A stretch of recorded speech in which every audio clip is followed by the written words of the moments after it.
Right, 27 March 2025, and today I'm excited to have a special guest in the studio with me as I begin the morning broadcast. How are you, General Stoli? I'm well, Mkoma Gambakwe. How are you? And good morning to all the viewers. Thank you for joining. Thank you very much, General, and I'm so excited that you're able to wake up and join me here. We are in a critical period in Zimbabwe, and in the morning sessions, I normally give an update on all the trending news, but today we're going to have a slightly different approach to this episode. So let me start by giving what is happening and what we expect to happen this week. So yesterday we saw war veteran Blessed Geza coming out and naming 34 people as corrupt people that need to be dealt with. And that list is now available. I'm going to make that list available on Gambakwe. It has almost all the ministers and a lot of business people on it. We also have this evening or last night, the prohibition order that has been issued by the military and the police. So that prohibition order is gone out. You are no longer allowed to carry weapons in Harare. And there's also been a new development. Last night, a curfew has been imposed across Harare. So there is a certain period in time at which you are no longer allowed to move around in Harare, starting last night. So we have a massive development taking place, and the situation is very dangerous in Harare. We also have this week the removal of the Zimbabwe National Army Commander Anselem Sanyatwe. He was removed and he's been moved to the Ministry of Sports, where Kirsty Coventry has moved away from to move to the International Olympics Commission, and Anselem Sanyatwe is going to be taking that position sometime this week. So I want to start with that. That is the facts. And then want to look at what is going to happen. And what is going to happen is taking place from today and tomorrow. So today there is the Central Committee of ZANU-PF. Yesterday was Politburo. And the outcome of that meeting was not publicized. So there's no public record of what was discussed in there. And then today we got Central Committee, a much bigger national body of ZANU-PF. We also expect the appointment of the replacement, especially of Anselem Sanyatwe.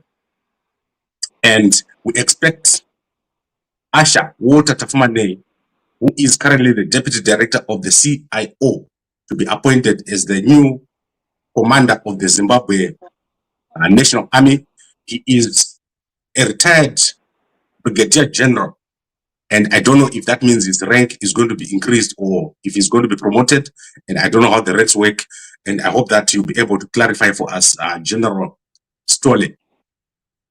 And obviously, that means there is a lot of gaps that need to be filled. That is a reshuffle taking place within the military and security structures. Let me show you what has happened. So in December, we've seen the replacement of Matanga with Mutamba, and we've seen the replacement of the CIO, the head of CIO, with Fortune Mangwanya. We've also seen the removal of the ZPS, Zimbabwe Prison Services head. We've also seen the removal of the, I think with Air Force, they've also made changes there. Elson were being removed last year.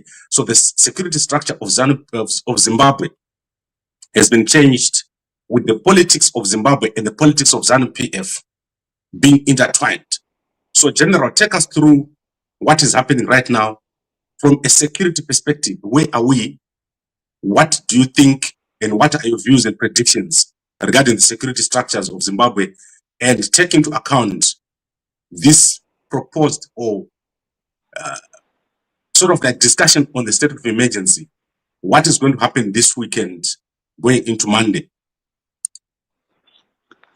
Thank you so much, Mkoma Kambakwe. I'm happy that you have managed to recap and joined some of the issues which actually link in the progress which is happening in Zimbabwe. Right, it's quite a trick situation when we look into what is transpiring right now on the ground. 2 weeks or 3 weeks back, I covered the fact that things were happening, and the politics which is being done in Zimbabwe is being driven by sympathy to General Chiwenga, which is actually a situation being taken up by a faction which has got closed doors and externalized by the division and the faction of the situation in Zimbabwe, or of the ZANU-PF. And I spoke about the G40. I spoke about individuals also who are so keen to revive their political situations or their political career back on the home ground. But as of now, I went on to say again, there is information which has been caught by the information department, the Central Intelligence for Mnangagwa, which caught them by surprise. Actually, by catching them by surprise, they have gone back to the drawing board to sit and see how can they actually approach the matter in order to disturb whatever is anticipated by many people. In this case, we are talking about the General Chiwenga assuming the office through the public support and the military support. Therefore, if you can check right now, I once said the operational system of political game, it operates in a particular way. There must be political muscle supported by the military wing, you understand. So let us not fool ourselves as the Zimbabweans to think that the military is for the people. The military is for ZANU-PF. And why am I saying is for ZANU-PF? Maybe let me take through the viewers let me take them through the history. When ZANU was operating as a political wing, there was also a military wing called ZANLA. When ZAPU was operating also as a political wing, there was also ZIPRA as a military wing. So therefore, when they took over the government in ZANU-PF, actually that ZANU-PF was done by a force from the other cadres from the ZANU side, because the agreement was to say, let us go at a united front and call ourselves the Patriotic Front. But because ZANU didn't want their DNA to die, they actually forced to put it as ZANU-PF. They integrated their military wings into one military, and that military is the one which is operating as of now, you understand. So we need to understand that we are dealing with a wing which is there to support the main DNA sender of their existence. Well, maybe this is not enough. I will never be convinced that ZANU-PF is not linked to the military. Why am I saying so? The commander-in-chief of the Zimbabwe Defense Forces is the first secretary for ZANU-PF. And when you now go and link between the function of that commander-in-chief, who happens to be the president of Zimbabwe, and the function of his duties to the military, you will actually see that he is fully in control. Documented and enshrined into the Constitution, there is a document which is called the Defense Act, Chapter 11.02. I have got that document here. This document will define you in deeper concept, the function, and elaborate more on the section 211 of the Constitution of Zimbabwe up to 216, where we find the function of the military, the structure of the military, the command of the military. You understand? So if there was a threat which is real, it is the threat of the military trying to support the VP, which actually now became the game changer when the information was brought to the table of Mnangagwa camp, because now the one who is being supported is inferior in power and function.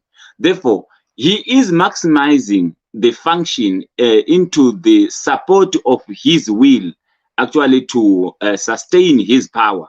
And he is using the constitutional mandate to make twists through his capacity, making sure that is going to disturb whatever is happening. Therefore, you need to understand, as we speak of the security wing of the country, we are speaking of the Air Force, we are speaking of the military, we are speaking of the prison department and all those people. So wherever it defines the security, then he is busy putting the loyalties who are going to serve at his support and at his favor, to make sure that he keeps the chances for his removal through the military wing or through any security structure which can come against him. Therefore, it must not catch us by the surprise. But what we need to do as the Zimbabweans, we need to actually confront this situation as it is and never fool ourselves with the wrong information. A lot of Zimbabweans, they are looking for a change and they anticipate for a change. But I think in a sarcastic way, when he says, I'm a constitutionalist, he's actually telling the people that I understand constitution more than anyone else.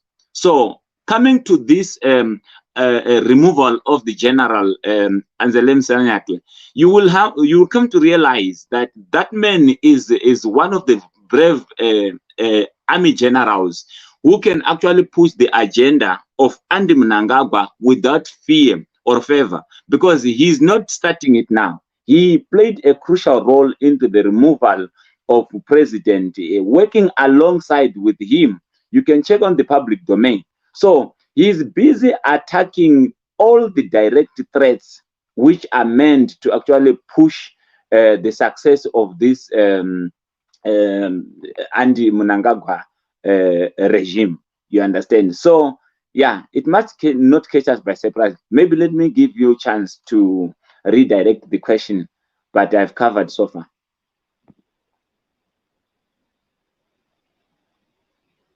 So, General, this is very interesting. And I want us to then take it into smaller questions and address them. We are looking at the military side, but the military cannot be the political side. You always talk of the political muscle. Who is the political muscle behind the current military structure? And why is Mnangagwa not satisfied with the changes that he already made? Right. The political muscle behind the military wing is now, as they're pushing for the change. It's actually a wing which is political often, you understand, in a bid to be hijacked by a G40. And when I'm talking of a G40, maybe it's more of individual trying to use the old tactics to revive the political career. Maybe let me qualify my statement. If you can check when this thing started, you will come to realize that we have got the likes of Comrade Kasukwere, we have got the likes of Walter Mzembe, we have got the likes of Comrade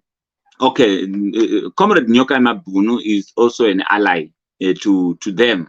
But when you check, they started to jog around trying to source out the funds which can actually be injected into pushing this agenda with a bid of reconnecting to the political matrix of the country in the name of unity, because the inclusivity of that regime, which is anticipated or being said to be established, is going to leave no one behind.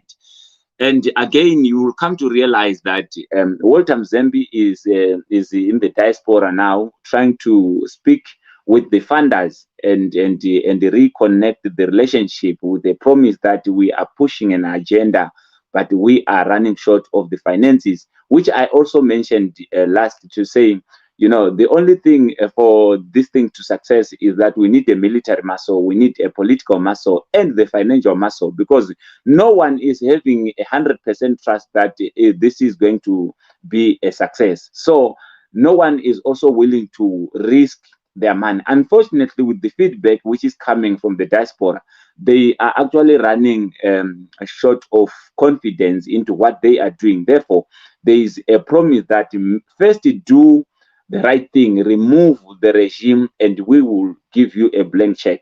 You know, it is becoming also a stumbling block. That is why you saw there is an establishment of GoFundMe and the donations on the web to actually source funds from the people. You know, we have had the people of Zimbabwe funding for the struggle, aiming to see a change. We saw that even with Nelson Chamisa, with all the monies they have run at the elections and everything which was done, it was funded by the people of Zimbabwe. You know, as I said last, that every successful revolution, you know, it must have the support of the masses, and the masses must carry that revolution on their shoulders. So the people of Zimbabwe are ready, but the leadership style which is being used to push this revolution, it always leaves the people on disappointments. You know, this thing is a closed card. No one wants to come straight to claim responsibility.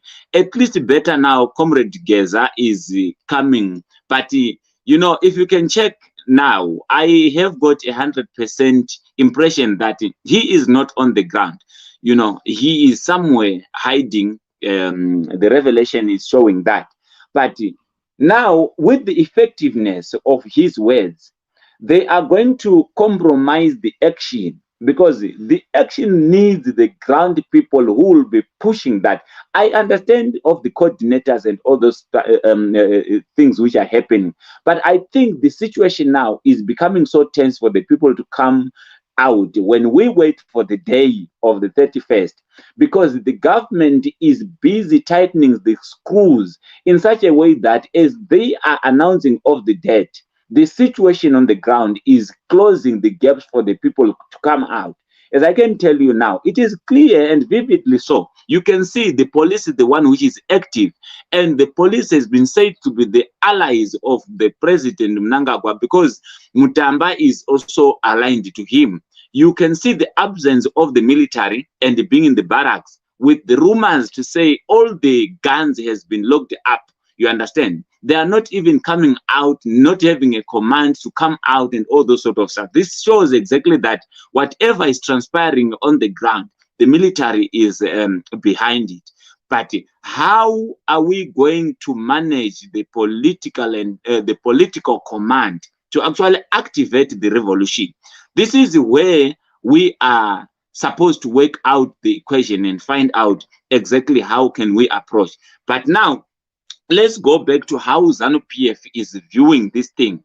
You saw Farai Rapira addressed this to say it is the goons looking for funds and quick dollar in the diaspora, and they are not moved or they are not in a panic mode, because whoever is making noise is just making noise on the social media. Therefore, the people are going to march on the social media, but never on the ground. When you can check on the situation, they are working around that to make sure that there is no way people can actually activate this thing in reality right on the ground. That is why you are speaking of the curfews. That is why you are speaking of the police presence on the ground, and a lot of things happening on the ground. So That is my view. But as for the necessity for the march, I'm 100% in the support of that march, because whatever they are speaking, you know, it is real and it is existing. The people of Zimbabwe, they are wallowing in the dust of poverty, and no one is taking care of it.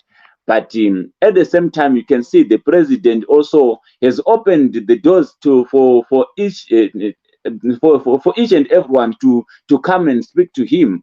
In his bid to do so, he's trying to gather as much information as he can. You saw the vendors were there.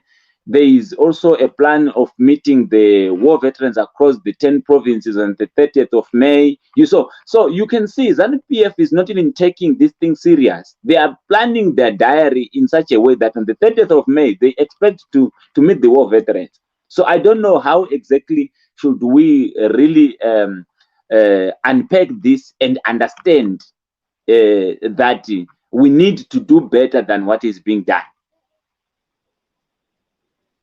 Okay, so I think there's two things you've mentioned there that people need to understand what's going on. And at the moment, there's incorrect information out there. However, we are looking at it from the ground. So you said on the ground, there's something happening. And then on the social media, there's something happening. And then we've got people in the diaspora. I want to focus on the military side. These appointments that are going to be made right now, what is the process for replacing the commander, Sanyatwe? And also his wife is currently the deputy in the police. What is the process that is going to take place there? Mkoma Gambakwe, let's pull back to the function of FAS in 2023 elections. And let's now put it on a pause and to understand, see what is the move which Mnangagwa is going to do in terms of appointing Tapfumaneyi, you know, as the successor of Anselem Sanyatwe. This man played a crucial role in heading FAS, which actually did something which all the Zimbabweans understand. I told you that the focus now is to place an ally in each and every strategic security position who are going to protect him through the support, through the loyalty, through the relationship they have. Therefore, as of the position for General Sanyatwe, we are actually anticipating and we suspect that Tapfumaneyi is going to assume that position, and this is going to weaken the general, because one way or the other, you know, this is going to benefit President Mnangagwa. You know, whatever is happening right now on the ground, as you have seen that Mtamba has been removed, you have seen all these other people removed, and now we are seeing General Sanyatwe. He is not the only one person going to be affected here, because remember, this was a closed card played by the people who were playing double standard in service. So we have got people who were being asked, is this thing existing that people are pushing for the Vice President Chiwenga to assume power? And no one admitted. They all said no, including himself. You can see that it is a camp singing outside, but the person is serving as a junior right in the expression of whatever he is doing, which is actually putting Mnangagwa not in a panic mode. That is why he is free, appointing him as an acting president, going to Namibia to attend the inauguration of a president, coming back and get the report from the general.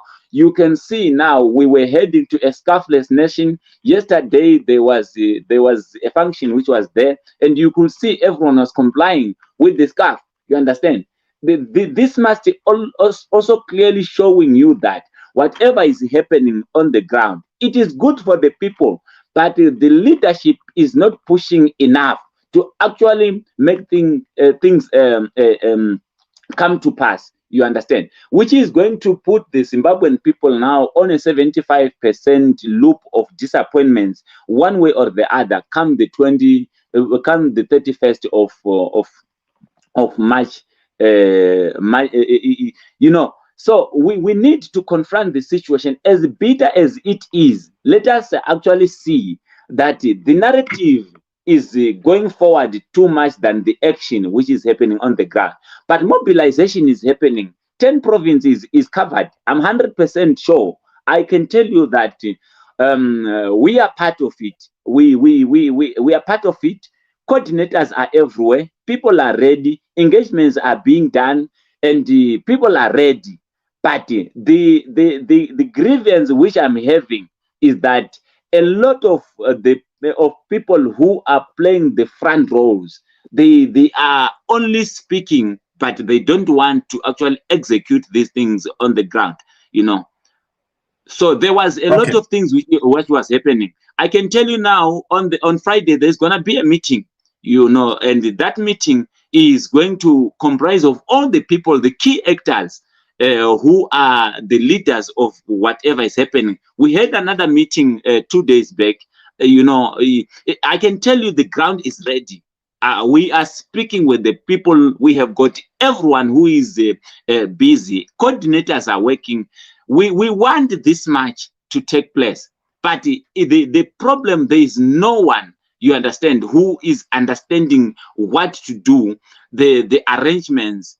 As I told you, there's also funds issues, you know, it's a problem. But the people of Zimbabwe are ready.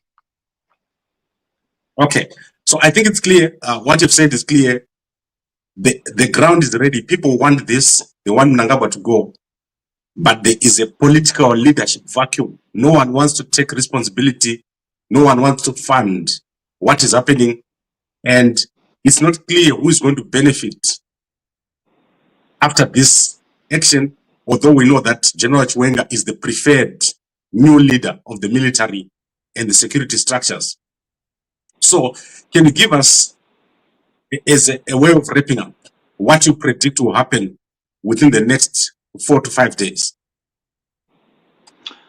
Right. What I can tell you now is that if we are not going to succeed in terms of executing this, you know, there's a lot of people who are going to be thrown under the bus. And taking into consideration that it is the people of Zimbabwe, it is the leaders of the march who are speaking of General Chiwenga, and nothing to point from his mouth directly as an admission to say, I'm behind this. It is the sympathy politics which is being pushed. If this thing is not going to succeed, there is going to be a lot of people thrown under the bus. As I told you, that it is the starting of the game, seeing General Sanyatwe being removed from being a general into the Minister of Sports. There is again a number of people who are going to be affected, because Mnangagwa regime has got the full report. He has got the full information of who is involved, how are they doing it, where are the meetings getting convened, who are the organizers of those meetings, and at the same time, what are the possible events which can unfold if they can mismanage this one. So I told you that removing Vice President Chiwenga from the office is going to be a triggering pull of the chaos. Therefore, you will come to realize that he's not going to remove him. He's not going to even show that there is something which is happening. You understand? He's going to manage him from the office, but making sure that he paralyzes him by removing all the people who are loyal to him, so that he can keep the chances. So let us expect the firing of people.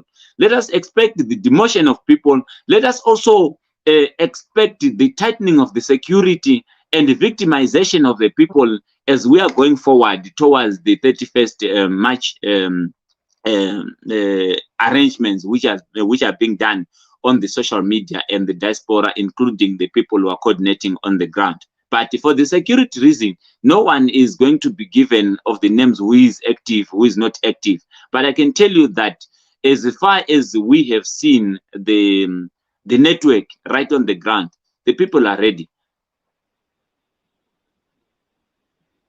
Okay.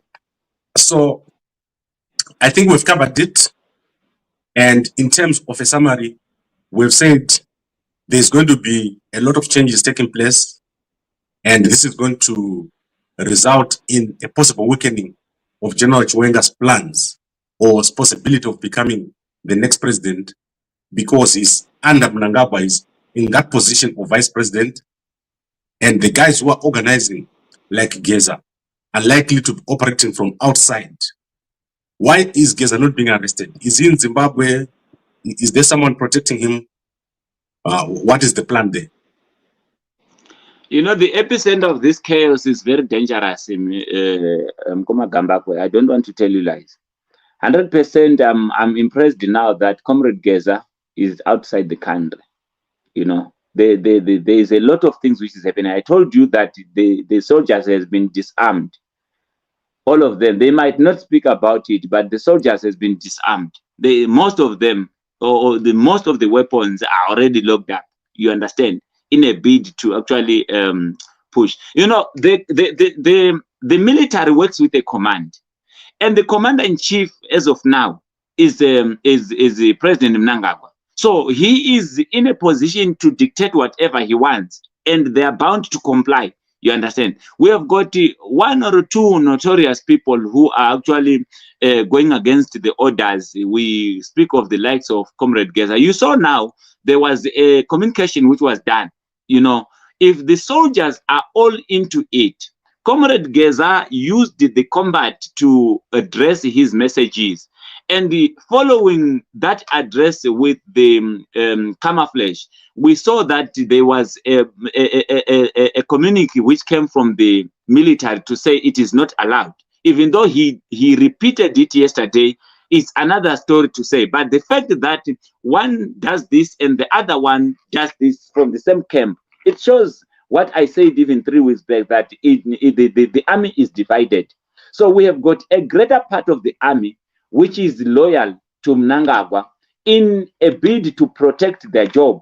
And we've got another faction from the army again, which is also loyal to General Chiwenga in a bid to push the sympathy politics in the succession battle. But let us not forget that the whole thing is over the control of ZANU-PF.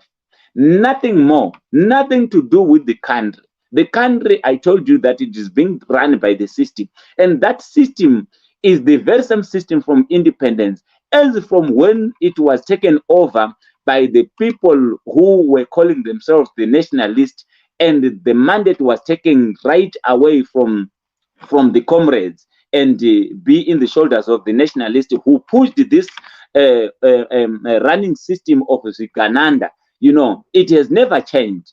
People can just decide to blind themselves, but if they can be frank enough, this Gananda revolution has been taking over the country from independence. Mugabe himself was working with this Gananda. Peter Grace didn't start working with Mnangagwa. They have been working with Mugabe. The Patrick Zwaus, they were together. You know, the only difference here is that instead of having Patrick Zwaus having the Tagreis and also having this one Mzukuru wa Mugabe, who is the name? Leo. The one, Leo. Remind me. You mean Leo Mugabe or Joao? No. I can understand of Leo Mugabe. I mean this guy who once been so vocal too much of having cash. It's Chiangwa. Yes. Instead of having Chiangwas, we are now having the weakness of Chivayos. The only thing is that any person in position being run by the system which is running Zimbabwe has got his own affiliates. So we had the change of faces. But if you can see, as I told you, that the system is the one which is running Zimbabwe. That system has got people who are the beneficiaries of the looting. And those beneficiaries of the looting are the ones who are bringing monies in the briefcases, operating the system of looting Zimbabwe in the name of the government. That is why I'm saying to pursue a person, it doesn't work, because the black book will never be brought outside for the people of Zimbabwe to see. But there is something which is controlling the president right in the office of the president. So the character of our leader is not from the people's dictates or the call of the people's demands, but it is the system which gives him the character, and worsened by his cruelty as far as the saving of people is concerned. Therefore, as far as we are concerning ourselves of bringing out Mnangagwa as a person, we must also merge our zeal with the bringing down the system of ZANU-PF and re-establish the different system which is going to operate in the different way. The bourgeoisie kind of leadership is well protected and funded, and it is ready to start a war instead of coming out of power. Therefore, these people who are fighting with, they are representing that system, and they are the beneficiaries getting paid to protect that system. And that system is the one which is marginalizing our people, is the one which is punishing our people, is the one which is robbing the country and using the people. Is unfortunately that we are focused on the individuals being used to execute the dictates of that system. Okay, where is Chamisa in all this? We expect him to be active and say something. Why is Chamisa quiet? I don't know how far true it is, but Chamisa, I think he even rebuked the Nyoka Mabunu publicly, right on the public domain. He is quiet because he doesn't want to get involved, even though they are claiming that he is involved, because there's a lot of people who are involved into this, but they are dormantly, you know. So everyone is standing on the 50%. So Chamisa is in Zimbabwe, quiet as he is, because he is the key political voice. If he was really with the people now, I can tell you, it is the voice of that man which is running as the leadership vacuum. But maybe political decision is actually controlling him to see that even if this thing can succeed, it is going to benefit ZANU-PF, just as I said before, that this is a factional fight of ZANU-PF. Whatever is going to happen, it is going to actually benefit ZANU-PF, not the people of Zimbabwe. You know, it's a crisis of the camp in ZANU-PF. It's only that they know to get the massive support, they must masquerade as if it is something to do with the country giving better life to the people. So Chamisa is in Zimbabwe. Okay, thank you very much, General Stole. This has been a very interesting discussion. And as always, you give us the deep intellectual discussion which makes us think strategically instead of thinking with our emotions. And I would like to think that everyone is benefiting, because there's times when we have to be emotionally charged and talk about what's happening, but then there's a time when we have to be more strategic and think about what really needs to be done from a leadership point of view. Is there anything else you want to say before I let you go? Yes, I want to urge the people of Zimbabwe, just as I said before, that let us, in our bid or our zeal to actually see what we want to see, let us equip ourselves with knowledge. You know, there is a Defense Act. This book I'm talking about here, this document, it consists of everything which you want to understand about how the military functions. You know, if people has got chance, they need to go. You can find it even on the public domain. You know, it explains more on how the section 211 up to 216, where the function of the defense, the command of the defense is meant to be. So the people of Zimbabwe must actually equip themselves with knowledge, so that in a political decision we are going to take, we must not use emotions only, because by using the emotions, we have got a lot of things which is happening. People are dying, you know, and there is no accountability. In everything we are going to do, Zimbabwe is running short of three things.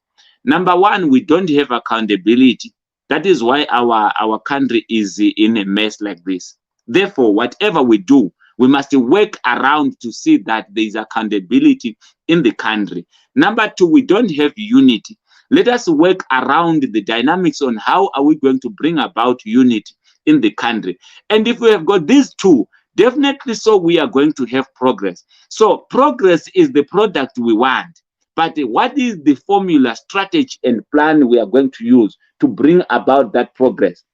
Unity and accountability. And when we talk about the accountability, you will see that we are going to touch a lot of these people. 34 people who were mentioned by Comrade Geza are not the only people who are doing the corruption is starting right down from the wards. We are running after a president and his Gananda there, but there is another Gananda who is also a councillor down there holding 2,000 stands in cahoots with the people of the council. You understand? They take all those stands to go and resell on the black market. It's also a type of Gananda. So let us broadenize our thinking to show that if we want, you know, it doesn't mean we can do things nationally only.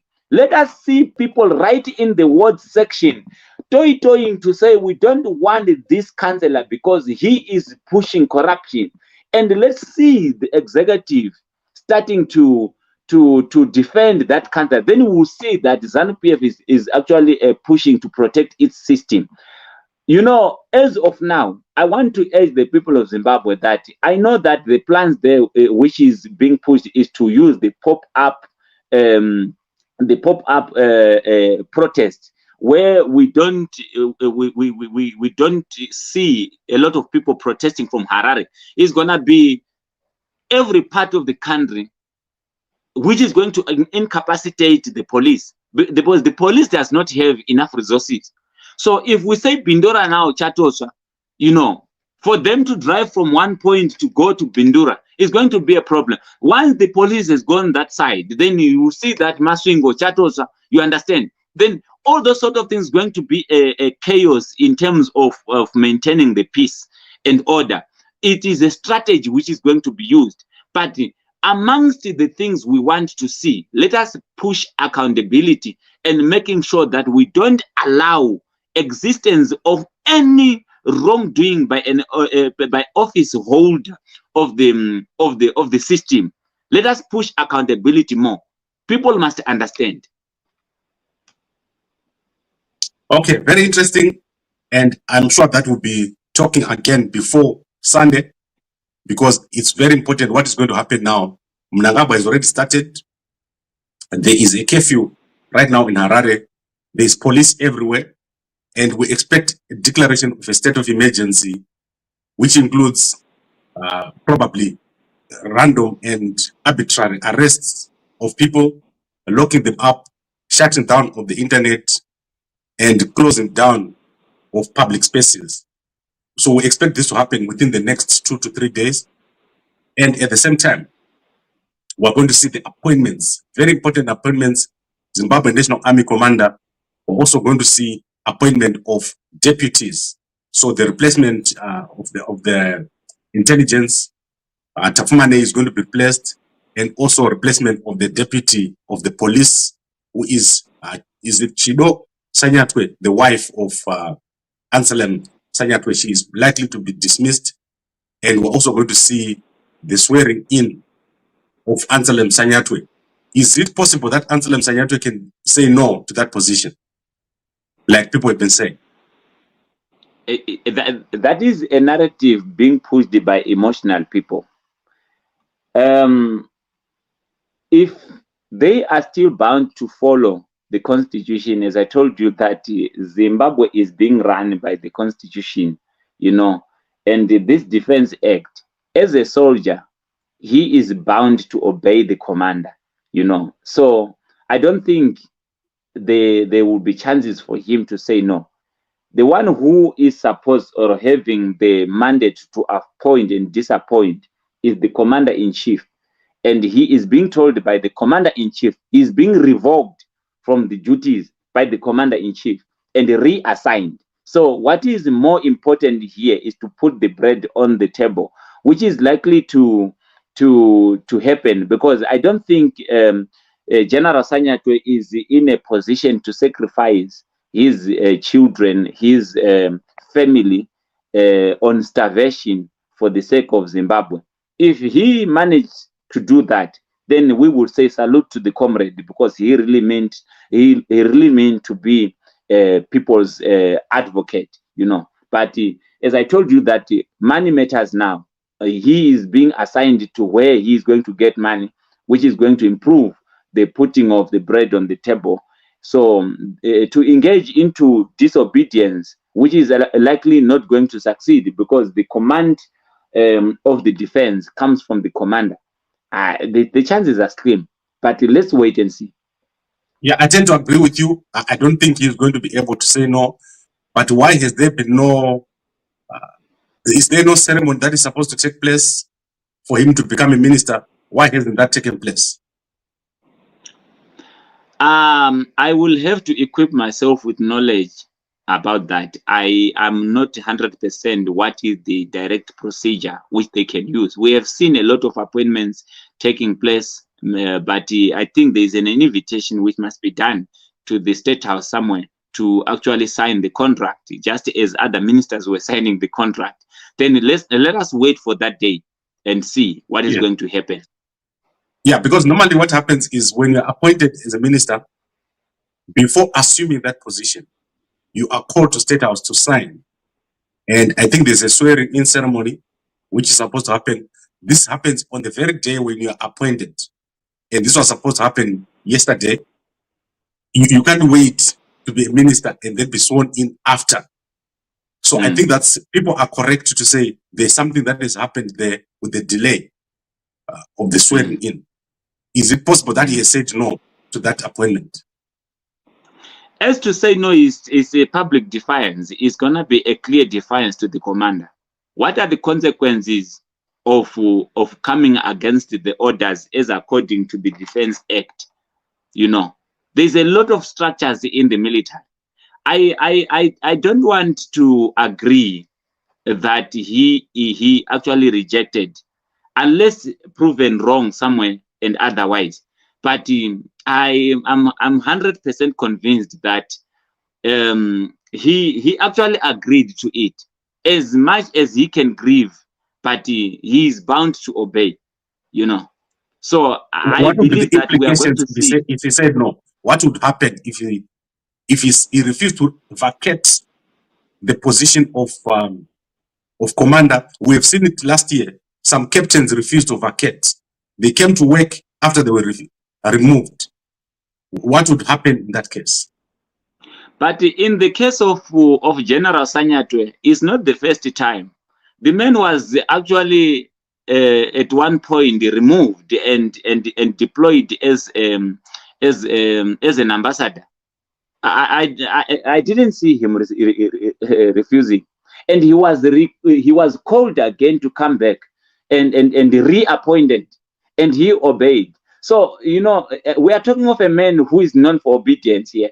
You see. Yeah, but what would happen if he refused to vacate as part of the overall military defiance that is going on? Would Mnangagwa have any leg to stand on? I do understand there is a commission in the defense command which he is going to be subjected under as a disciplinary measure. As to what is the sanction which can come out from there, I don't know. But as I told the people that, you know, if you want to understand these things, go through the Constitution of Zimbabwe, section 211, 212, 213, 214, 215, 216. It will actually show you exactly what happens when we have a soldier or a general or a commander who didn't obey the orders of the command. You see, and also together with the chapter 11.02, the one I said is Defense Act, it outlines there. Whether they are going to follow it or not going to follow it, then it's another song to sing. But there is also a structure in how the military works. Suppose there is someone who didn't obey, there is a disciplinary setup which they have there as the soldiers, and comprising of the committees which must take over and call this person to order or take any action as to the consequence of that defiance. Okay, but is it possible then that this could be the triggering point of the removal of Mnangagwa instead of the removal of General Chiwenga? Could this be a triggering point if Sanyatwe was to refuse to vacate the position of the commander of the National Army? I only see people who are scared here. I don't know if I'm wrong. I'm only seeing people who are scared. As I told you that the triggering point is very possible, but there must be people who come to claim the responsibility. Go back to President Mugabe's issue. Before the triggering of that coup, you know, did you know that General Chiwenga did a presser before they took over the ZBC? You know, right now you have got an army commander, Valerius Banda, who is quiet. You understand?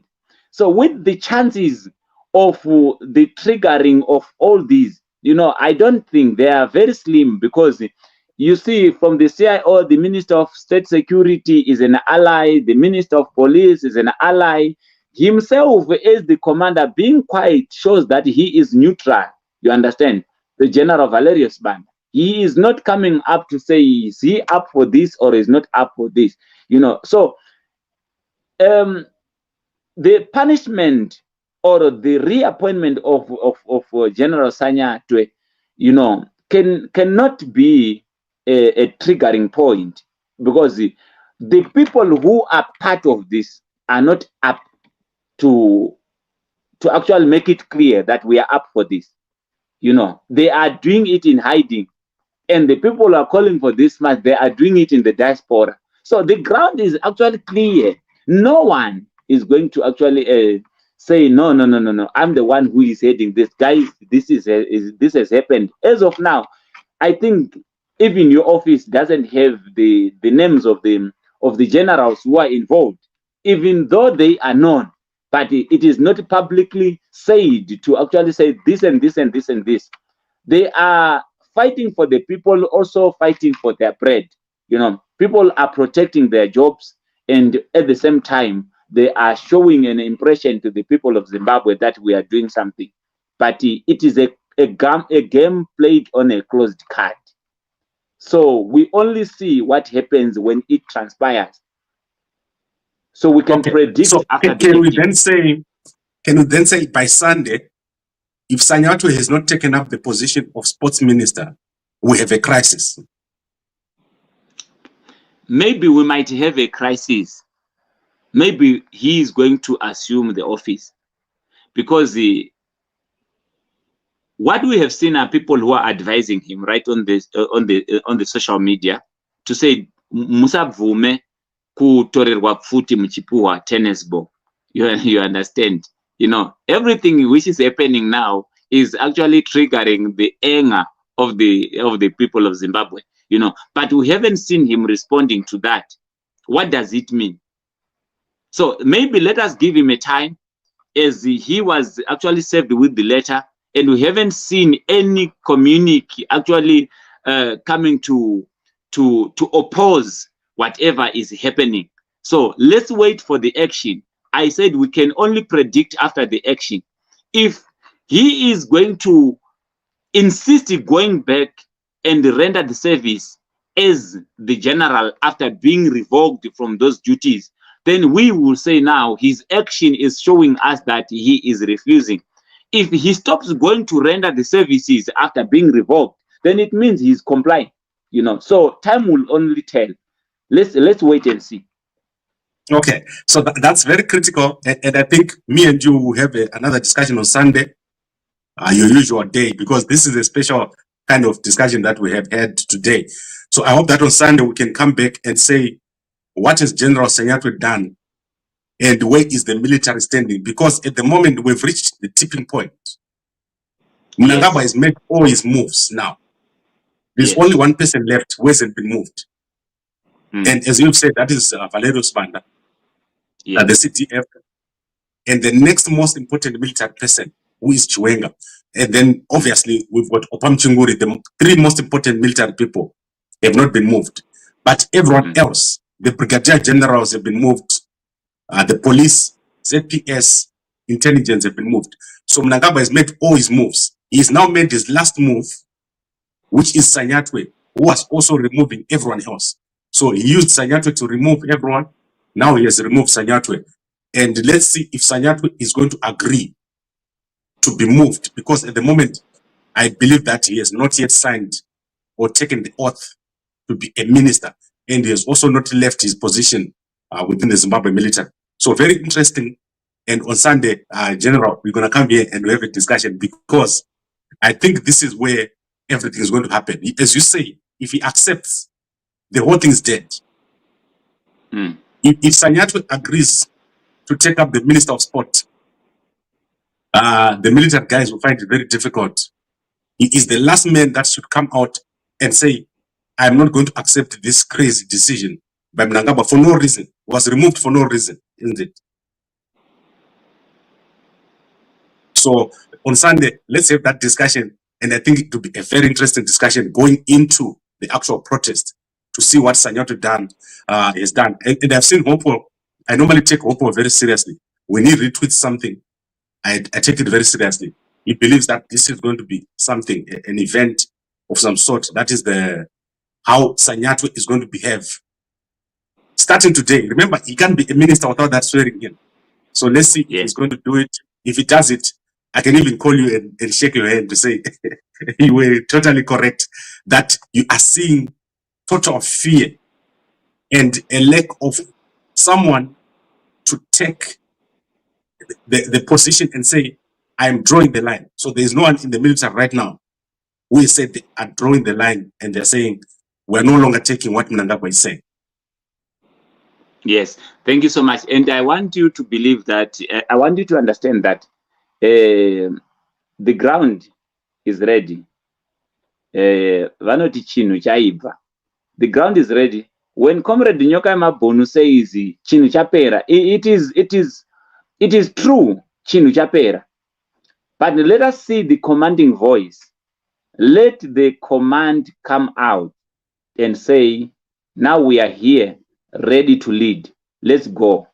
And we will see a change. The change is certain in Zimbabwe.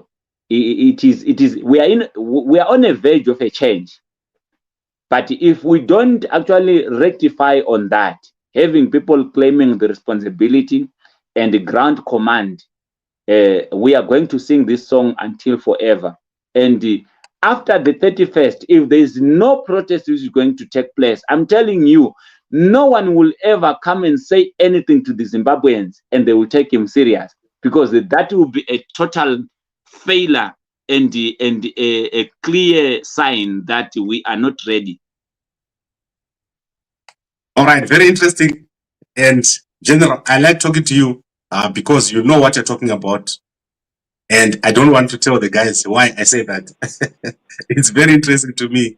Ever since you've been talking to us, almost everything you say has come to pass. And now let's wait and see what the generals do. It's all in the hands of the generals. Are they going to give us the commanding voice? Is the political muscle going to come out? Is Chiwenga going to do something, or is he just going to be used for sympathy politics and continue to serve as the vice president of Mnangagwa? So these are critical decisions that are supposed to be made this week. And we only have 3 days left. There is no other moment like this. There is nowhere to move, no left, no right. We are at the end. And I would like to thank you for all the contributions you've done here and for talking to me for exactly 1 hour. Thank you very much, General. And let me give people now the trending news of today. Thank you so much.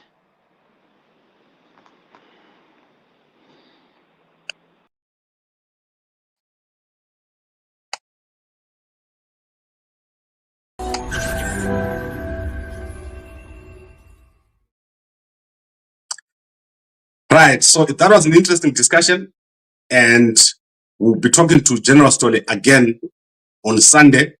As we have said here, we are awaiting a very important event, which is the appointment of the commander of the Zimbabwe National Army, and we expect that this commander is going to be announced very soon. However, something is holding up the process, and we don't know what is holding up the process. We don't know if Sanyatwe is going to allow himself to be removed from the army and be put on spots. And Tapfumaneyi, Asher Walter Tapfumaneyi, expected to take that position, and he has not been appointed as yet. There is a massive number of appointments that need to be made to restructure the security structure. So let's see what happens, and I'll call General Stole to come and give us an update, and also General Wende sometime this week, so that we understand what's going on. There is a body called JOC, the Joint Operations Command, very important body. Power has been taken from JOC, and the power is being put into Mnangagwa's office. CIO sits under Mnangagwa's office, and currently you are seeing that the Mnangagwa is already putting the commander who is coming from CIO into the army. He is centralizing the power of the security structures inside of his office, and this is the last moment for the army generals to do something, otherwise they'll all be killed. I've said it here, the end result here, if this thing does not succeed like General Stole said, this is the end. No Zimbabwean ever listen to anyone again. We have tried SADC, now we are here, and Zimbabweans have not done anything. If this doesn't work, Mnangagwa will only leave office by death. And you guys, muchatambura komana, muchatamba namu, namu yasamamboona, and most of you will come back to this moment and say we should have done something.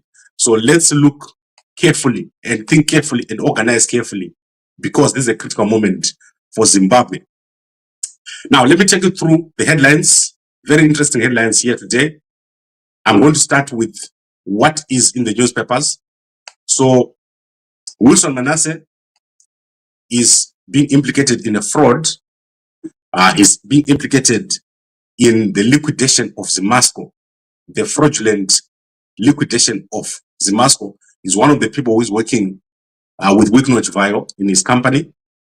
So you can go check out that story. It's trending. Then Geoff Nyarota has been buried at his home. That is the Zimbabwean journalist. That is his wife there. She was speaking at his funeral and burial. That is his daughters. They traveled from America to come and witness the burial.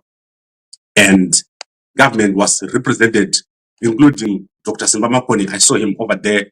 And many, many people, including Jen Fan, spoke there, talking about the protest, saying it's not going to happen.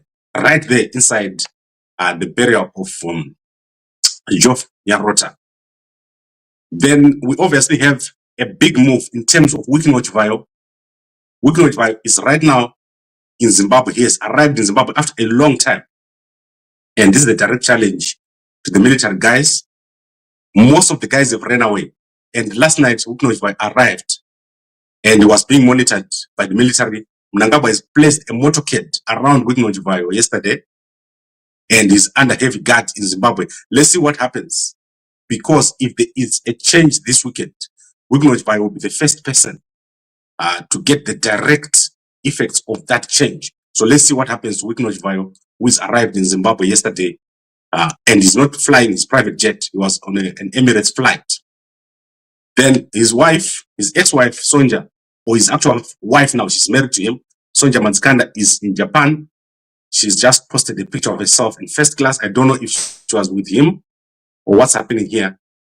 So that is Sonja Manskanda. Maybe they went to see the kids together in Japan. And then let's look at what else is going to happen. Mnangagwa today at 8 a.m. is going to be addressing the Central Committee of ZANU-PF. We expect fireworks here. What happened yesterday is that Auxillia Mnangagwa was supposed to travel to Chipinge. I think it was Zimbabwe Primary School or something, and then she did not go. So security has been tightened not only around Mnangagwa and Chiwenga, but also around Auxillia Mnangagwa. There is a belief that there is a possibility of an attack taking place to some of the high level people. There has been, in security circles, an understanding that for this protest to continue, something should happen that is not normal. And this something includes an attack, as you have had, on people on this list. So I'm saying this here so that you understand what is going to happen. There is a possibility that a number of the people on this list are going to be attacked physically. So there is, in the security circles, a belief that these people now require elevated security, and some of them have already left the country. They're not there in Zimbabwe as we speak, because there's that possibility. And as I said, there's now a prohibition order that has been issued last night and a curfew in Harare. Police have been deployed all over the place. The only people that have not been deployed are the military, because their loyalty has been questioned. So Mnangagwa does not trust the military and is not deployed them. As you had by general story, they've removed the guns. Again, Chiwenga had given back the guns to the army when Mnangagwa was out of the country. And Mnangagwa has taken away the guns because now there's no commander of the Zimbabwe National Army. The possibility now is that the Air Force guys are the ones who are going to be able to do something, because you can't take the guns away from the helicopters and from the aeroplanes. I don't know if they have any aeroplanes, but my understanding is that the focus will be on the Air Force guys, who are the only people with guns right now as we speak. I then want to go quickly into South Africa. So in South Africa, one of the top accountants, and Ndombiake Kwinana, she's appeared in court yesterday. She's a prominent accountant from the Eastern Cape. She's being charged with extortion over land that is owned by her family. And she was arrested after a number of houses were demolished. So most of the people who know accounting in Johannesburg know that she's the owner of one of the top 3 audit firms. And she's embroiled in this situation over here, a very sad situation that is developing. And it's impossible to understand what's happening in the Eastern Cape. But there's so much happening there. If you've lived in the Eastern Cape, like I've done, you will understand how bad the situation is in the Eastern Cape. It's almost like a jungle in terms of extortion and all that kind of thing. Very poor rural communities, but a lot of money being made by a few people in the Eastern Cape. And this is one of the things that is happening over here. Then, in one of the trending stories, the University of Limpopo has been forced to issue 2 degrees to master students. That is Ndando Mayenziwe Mnguni here. She was refused a degree after she attended from 2020 to 2023. And now the court has ruled that she must be given a degree, because the university had made the decision that she could not get the degree because the Durban University of Technology degree that she had was not up to NQF level 7. So very interesting development at the University of Limpopo, but very embarrassing also because of their failure to follow and to deal with issues internally. Emmanuel Makandiwa has started a housing project in Harare, in Waterfalls. This housing project is going to cover 1,000 people at present. And in the long run, it's going to cover 6,000 people. So a housing project by UFIC, the Church of Emmanuel Makandiwa, and doing very well. And I think that is a good development over there. And then there is a young man that has been missing. If you go to HMH newspaper, he's been missing for 3 years. A young man went missing on 12 January 2022 while playing soccer in Mbare, and he's called Lincoln Sibanda. He and 11 other boys went to eat sugarcane at a local farm, and the woman who owns the farm chased them away, and it is believed that something happened during that encounter and has not been found. So 12-year-old Lincoln Smanda has been missing for 3 years, and his father is looking for him, but with no success. So go check out that story in the H Metro newspaper. And then a young man has been killed in Harare. That is also in the H Metro newspaper. And this is a bizarre story. So you can check it out. And the police are looking for information on what has happened with this young man. He was working as a gardener, and he was kidnapped while going to take airtime. Some people found his family and also the employer, and a recording has been made of that discussion. However, he was found dead way away from his workstation, closer to his sister's home, after a number of days. So police are looking for him for information to say what has happened. But I believe that this is a bizarre story that will give us something very interesting within a short space of time. Then armed robbers have been caught. More armed robbers connected to Chivayo, Wukno Chivayo, have been caught, and they appeared in court yesterday. So you can check that out in most of the newspapers. It's been covered. That story is very popular because it is believed that people who attacked Chivayo, around 20, are military. So those people who attacked Chivayo are believed to be military people who attacked Chivayo. And we'll see more. The current situation in Zimbabwe is politically charged, but there's also an element of military taking place in Zimbabwe. Then the SKPs, Zinyengere and Tafadzwa Marondera, have appeared in court. They've been rearrested, and they said that they did not work with the policeman who is charged with helping them to escape. They said that the gun that they used to escape was a toy gun. So they did not use a real gun. That is what they say when they appeared in court. So you're going to see more of this story. As I said, there are political figures who are connected here, especially those connected to Mnangagwa.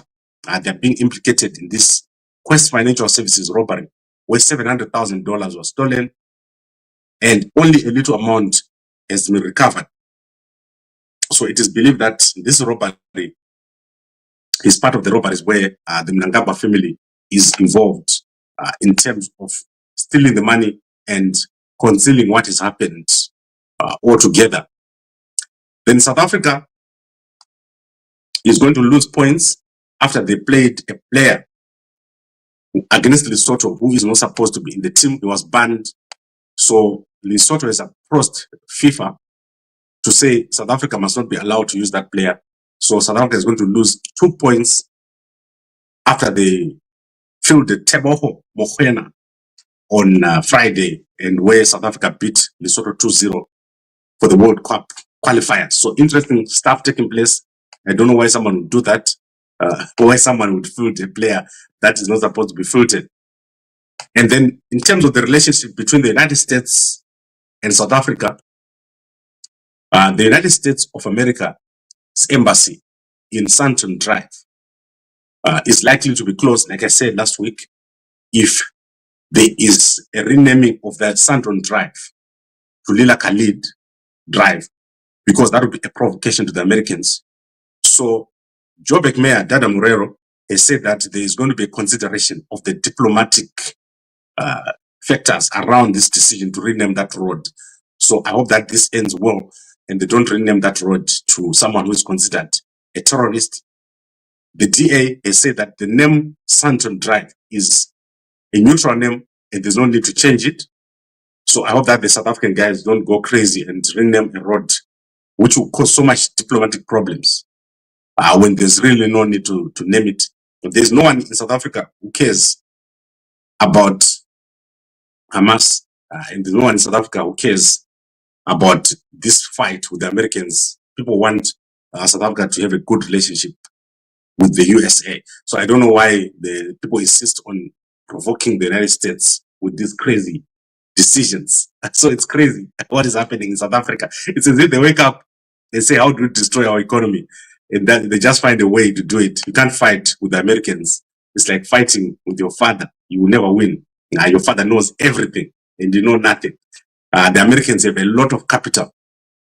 In South Africa is no capital. The capital that is currently in South Africa is being held in a bank or in a vault. It's not being allowed to go out to the people. The only person or only country that is giving capital to South Africa is the USA. When USA closed, the South African economy suffered greatly because the people that are currently having capital right now in South Africa, they don't want to give it to the people to do what they need to do, which is to start a business to grow the economy. The South African economy is 10 times smaller than what it's supposed to be because the people holding capital don't want to release it. So work with the Americans. The South Africans should work with the Americans because that is the home of capital. America is the home of capital, and they must leave all these other crazy countries. And Hamas, a useless group. I do not know why someone would support that group. So let's go to some comments. Let's go to some comments. Let me see what else is here. What is interesting? So many comments, guys. I don't even know where to start. You are not serious. He and his family own most mines, took about 75 of state land. What is good in that? Yes, that is Mnangagwa. Let's take Kweru. What new infrastructure has been ED built? Guys, ED is a disaster. Everyone knows that. Mnangagwa is a disaster. No one cares about Mnangagwa. No one likes him. And Twitter. Yes, Twitter. So, guys, very important what is going to happen this week. The best thing you can do is not to open a business, not to send your child to school, not to go to the borders. Let's for once work together. You heard General Stolle here. Let's be united. Let's do our part. Then let's leave the generals to do their part. As Zimbabweans, your part. Don't open a business. Don't send your child to school. Don't drive your in-drive into town. Don't drive your taxi. And do not be a hero. This is a dangerous moment. Stay inside. And on the 31st, Mnangagwa must get the message. Do not try to stand in the way of everything that is happening. And to the vendors and tax shop owners, I want you to know that being a vendor and a tax shop owner is not a business. Your child, nothing like that is happening in other countries. So shame on you, vendors. Nempana uyo akanyengererwa nema sweets na Mnangagwa, who was talking to say people must not protest. This country needs a change. And myself, as someone who's got this platform where we have 100,000 people coming every day, I am saying go and protest. Protest against Mnangagwa. Support Mdara Geza, support the military, support Mdara Matimela. These guys are heroes. And support the rest of the guys, Ananox, and Bese Vanamdara Ava. Tarsai Futsiravo, look at these guys. Bachenam Soro, they are risking themselves. And you're at your house thinking Kuti, you are special by going into town and sending your child to school and not making the point head. Let's get this point head. Kuna Mnangagwa. Let him get a clear message. Kuti, there is no one left in Zimbabwe who wants what is happening now. So we expect all of you guys to do what needs to be done. Support everyone. Every platform right now in Zimbabwe is aligned. I was watching Rumbi yesterday. She's aligned. I was watching Mpana Uyu. Anonzani Mpana Uyu where Beyond. Akachinja Amunu. Kwaye. You can now watch Mpana where Beyond. And I've watched Mpana Wimsoro Alien is aligned. Muna Asara. Akatora Maria Auxillia. This Simba Chikanza. Akatora Maria Auxillia Mnangagwa. Intelligence sources have told me that Simba Chikanza took money from Auxillia Mnangagwa and has been promised tenders. Atidi vatengesi pasinewe Simba Chikanza Zoro So that is to say, today, ndoda kutuka mfana uyo asimba mudhara ari ku UK. Atidi vanhu vanocleana matoilet after this mu UK. If I see anyone cleaning toilets after this protest ku UK, uchitadza kuya kuZimbabwe kurima munda wako, uchidrive ka pick up kako, then toziva kuti uri chigananda. So Mnangagwa is the cause of what is happening right now. Atidi zvinhu zvakadaro, and ini ndaramba handizi kuti imi munoita sei Twitter again. Pasine wesimba chikanza, pasine ZIMI, pasine masupporters ayo, ZIMI matsakutsaku matsakutsaku ZIMI. So I'd like to thank all of you guys. I'm actually kidding, and I don't care. Like, I could literally phone Simba right now. I talk to him. I talk to all the journalists. Let's all be united. A panel moment like this that is going to come again. And my generals, please, in terms of our generals to Lepano, show some backbone. We want backbone right now. Atidi my jokes. Show mdara uyu Mnangagwa kuti asa kubate ise ishwa. My general, the whole country is behind you. Don't allow this man kubate ise ishwa. That is crazy. Right. You don't want General Stoli, you want him after the protest because after Chokwadi. Okay. I'd like to thank all of you guys for watching. It is amazing. And my brothers in counterintelligence, we've got so much love for you. What we want you guys in counterintelligence to do, sabotage Mnangagwa at any opportunity you get. Kana mukanzi uraya munhu, itai kuti hatuna kumuona. Kana mukanzi isai mataya, mweya mataya, mota ya Auxillia. Musai say hydrogen. Isai inonzi nitrogen. So instead of putting nitrogen, isai hydrogen. Timboona kuti zvinoputika here. Uyu Auxillia nevana vake pasinavo. So I would like to thank all of you for watching, and it's been amazing. Guys, we are at a critical moment. I've got no way of re-emphasizing this moment. Let's push. Everyone play your part. Vanhu kubulawayo ngakubona nje ucapa ulobhe ngula street usiyangapha. Vana mkoma vanokurova vokudonza nzeve dzokutsuka seropa. Thank you very much everyone for watching, and